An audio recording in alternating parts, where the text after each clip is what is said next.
बिस्मिल्लाहिर्रहमानिर्रहीम। जानवर को ज़िबह करने का इस्लामी तरीका। इस वीडियो में आपको जानवर को ज़िबह करने का इस्लामी तरीका इस अंदाज में बताया जाएगा कि आपको निहायत आसान महसूस होगा और आपको मुकम्मल समझ भी आ जाएगी।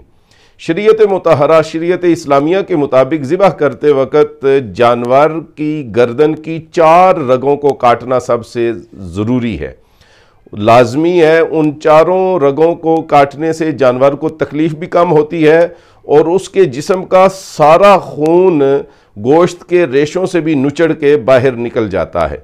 सबसे पहले जिस रग को काटना ज़रूरी है उस रग को उर्दू के अंदर नरखरा कहते हैं या टेंटवा कहते हैं या शाह रग कहते हैं, जो सांस लेने के लिए इस्तेमाल होती है। इंग्लिश में उसको लैरिंक्स कहते हैं, अरबी में उसे हुलकूम कहते हैं। ये गर्दन की सबसे मोटी रग है। सबसे पहले ज़िबा करते हुए इस रग के ऊपर छुरी रखी जाती है और यक बारगी इंतहाई तेज़ी और सुरत के साथ इस रग को काट दिया जाता है। इस रग की निशानी ये है कि कटने के बाद इस रग में से खरखराहट की आवाज़ बरामद होती है, यानी कि ऐसे पता चलता है कि जानवर इससे सांस ले रहा है। हवा की आमदो रफ्त का, सांस के लेने का पता चलता है, खरखराहट की आवाज़ आती है। ये सबसे पहली रग है जिसे दौरान ज़िबा काटा जाता है। और जब जानवर ज़िबा होने के बाद, इस रग के कटने के बाद सांस खींचता है, हवा अपने अंदर खींचता है, तो उस हवा के प्रेशर की वजह से उसके जिस्म का जो खून है वो बाहर निकलने के लिए तैयार हो जाता है। वो हवा जिस्म के अंदर दाखिल होकर खून को बाहर की तरफ धकेलती है। इस रग को काटने के बाद दूसरी रग जिसको काटा जाता है उसे अरबी ज़ुबान के अंदर मरी कहते हैं, उर्दू में उसे खुराक की नाली कहा जाता है और इंग्लिश में उसे एसोफेगस कहते हैं। इस रग को काटने के बाद इसकी निशानी यह है कि इसमें से खुराक के ज़र्रात बरामद होते हैं। सबसे पहले शाह रग, हुलकूम, नरखरा काटा जाता है और उसके बाद खुराक की नाली काटी जाती है। तीसरे नंबर पे जो रग काटी जाती है उसको अरबी ज़ुबान के अंदर अल वदाजुल युमना कहते हैं, उर्दू में उसको वरीद कहते हैं, इंग्लिश ज़ुबान में उसे जगुलर आर्टरी या जगुलर वेन कहते हैं। ये रग सर से खून को वापस दिल के अंदर लेके आती है।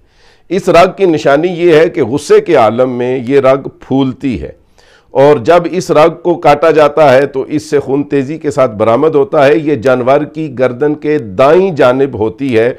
चौथी रग और आखिरी रग जिसको काटना लाजमी और ज़रूरी है उसे अल वदाजुल युसरा कहते हैं, कैरोटिड आर्टरी उसे इंग्लिश ज़ुबान के अंदर कहा जाता है, उर्दू में उसे शरियान कहा जाता है।